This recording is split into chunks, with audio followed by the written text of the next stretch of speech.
আমরা নবম দশম শ্রেণীর সাধারণ গণিতের চতুর্থ অধ্যায় সূচক ও লগারিদম শুরু করব। আসো সূচক কাকে বলে দেখি।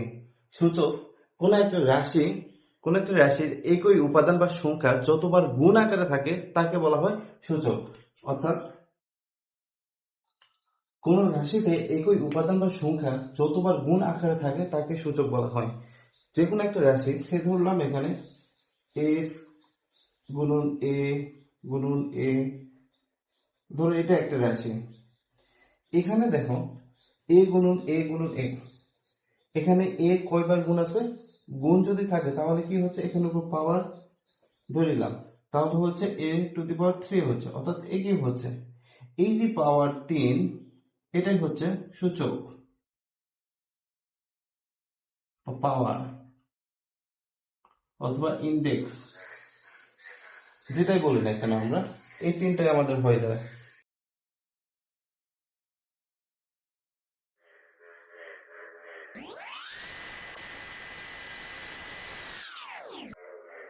আমরা উদাহরণের মাধ্যমে একটু দেখব আমরা সূচক কি।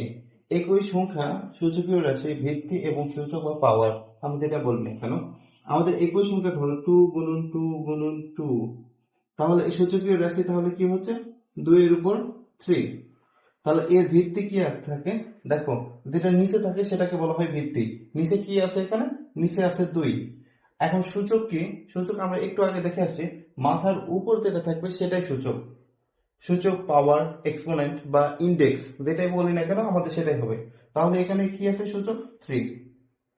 আবার দেখো এ গুণন এ গুণন এ গুণন এ গুণন এ, এখানে কয়টা গুণাকার আছে দেখো, 1 2 3 4 5টা। আমাদের সূত্র কি ছিল, একই উপাদান বা সংখ্যার যতবার গুণ আকারে থাকে, এটা কতবার গুণ আকারে থাকে, 5 বার, অর্থাৎ a টু দি পাওয়ার 5। তাহলে এখানে ভিত্তি কি, ভিত্তি হচ্ছে a, এবং পাওয়ার বা সূচক তাহলে কত আসছে, 5। আবার দেখো 7 গুণন 7 গুণন 7 গুণন 7 গুণন 7 গুণন 7, আচ্ছা 7টা 7 আছে। তাহলে কি একই উপাদানের যতবার গুণ, 7টা 7 বার আছে, 7 টু দি পাওয়ার 7। তাহলে আমরা ভিত্তি কি হচ্ছে, যেটা নিচে থাকতেছে সেটাই হচ্ছে ভিত্তি, যেটা নিচে থাকতেছে সেটাই ভিত্তি। আর পাওয়ার তাহলে কি থাকতেছে, উপরের যেটা থাকে সেটা পাওয়ার। ঠিক আছে। আমরা সহজ ভাষায় যদি বলি, এটা একটা সংখ্যা যদি থাকে, সে ধরলাম এটা হচ্ছে a to the power m, তাহলে এখানে ভিত্তি কি হলো, ভিত্তি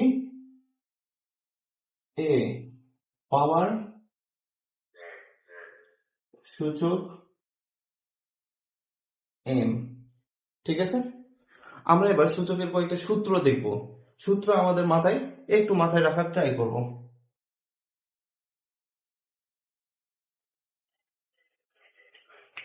এবার আমরা কয়েকটা সূত্র দেখব, সূত্রের মাধ্যমে আমরা সূচকের যে কোনো প্রশ্ন আমাদের সমাধান করে ট্রাই করব। আমাদের আছে এখানে দেখো, প্রথম সূত্র e two the power m into a to the power n। প্রথম সূত্র কি আছে দেখো, ভিত্তি কিন্তু একই, ভিত্তি কি কি আছে, এটার a আছে এটারও a আছে। ভিত্তি যদি একই হয় এবং তাদের মধ্যে যদি গুণাকার থাকে, ভিত্তি একই, ভিত্তি একই, তাদের মধ্যে যদি গুণাকারে থাকে তাহলে পাওয়ার দ্বয় যোগ হয়ে যায়। পাওয়ার দ্বয় তাহলে কি হবে, যোগ হয়ে যাবে, অর্থাৎ a to the power m plus n হয়ে যাবে। ঠিক আছে। আবার দেখো এইরকম ভাগ যদি থাকে, ভিত্তি একই কিন্তু ভাগ আকারে যদি থাকে তাহলে পাওয়ার দ্বয় বিয়োগ হয়ে যাবে, অর্থাৎ a to the power m minus n। ঠিক আছে। আবার দেখো এখানে যদি ভিত্তি যদি দুইটা থাকে, 2 বা ততোধিক থাকে, মাঝে যদি গুণ করে যদি ব্র্যাকেটের উপর যদি এরকম পাওয়ার দেওয়া থাকে বা সূচক দেওয়া থাকে, তাহলে প্রত্যেকের উপর সেই সূচকটা হবে, অর্থাৎ a to the power m গুণন b to the power m। দেখো এখানে কিন্তু a to a b m plus n, m plus m হয়নি, m প্লাস m হয় নাই। কারণ কি দেখো, এটার কিন্তু ভিত্তি কিন্তু একই না। ভিত্তি যদি একই হইতো, অর্থাৎ ভিত্তি যদি a হইতো, দুইটাতে এ হতো তাহলে এম প্লাস এন হয়ে যেত, তাই না, আমাদের প্রথম সূত্র অনুসারে। তাহলে এখানে কি দেখো, দুটার ভিত্তি কিন্তু ভিন্ন এবং পাওয়ার একটা থাকার কারণে কি হলো, প্রত্যেকের উপর পাওয়ার চলে গেল। ভাগের ক্ষেত্রেও তাই হবে, প্রত্যেকের উপর পাওয়ারটা চলে যাবে, অর্থাৎ A to the power M divided B to the power M হয়ে যাবে। ঠিক আছে, পরে এখানে দেখো, এখন এই যে ভিত্তি আছে, পাওয়ারের উপর পাওয়ার আছে, তাই না, পাওয়ারের উপর পাওয়ার আছে, A to the power M to the power N আছে। তাহলে এখন কি হবে, পাওয়ারের উপর যদি পাওয়ার থাকে তাহলে পাওয়ার দুই গুণ হয়ে যায়, অর্থাৎ A to the power N গুণন এন হয়ে যাবে। ঠিক আছে, পাওয়ারের উপর পাওয়ার থাকলে পাওয়ার দুই গুণ হয়ে যায়, এ টু দি পাওয়ার এন গুণন এন হয়ে যাচ্ছে। আবার এটা দেখি, এ টু দি পাওয়ার জিরো, পৃথিবী থেকে শুরু করে যে কোনো কিছুর উপর পাওয়ার যদি জিরো হয় তাহলে তার মান ওয়ান হবে। এ টু দি পাওয়ার জিরো আছে মানে তার মান অবশ্যই ওয়ান হবে। ঠিক আছে, A to the power zero মানে তার মান ওয়ান। আবার দেখো, A to the power minus N negative আছে, পাওয়ার নেগেটিভ থাকে, পাওয়ার যদি নেগেটিভ থাকে তাহলে প্রথমে ওয়ান ডিভাইডেড করে দিব আমরা, করে দিলে তাহলে কি থাকবে, A to the power N, minus এর কারণে one divided A to the power N. ঠিক আছে, আমাদের সহজ ট্রিক আর কি।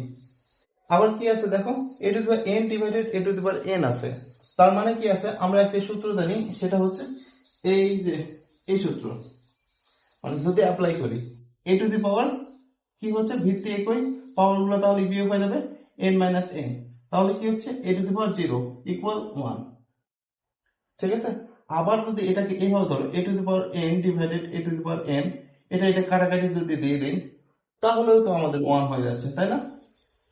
তাহলে আমরা কি দেখলাম, এই যে হাতে গোনা কয়েকটা, তিন তিন আটটা আটটা সূত্র আমাদের মুখস্থ করলে সূত্রকে প্রায় সব অঙ্ক আমরা পেরে যাবো। আসো কয়েকটা আমরা সমাধান করি।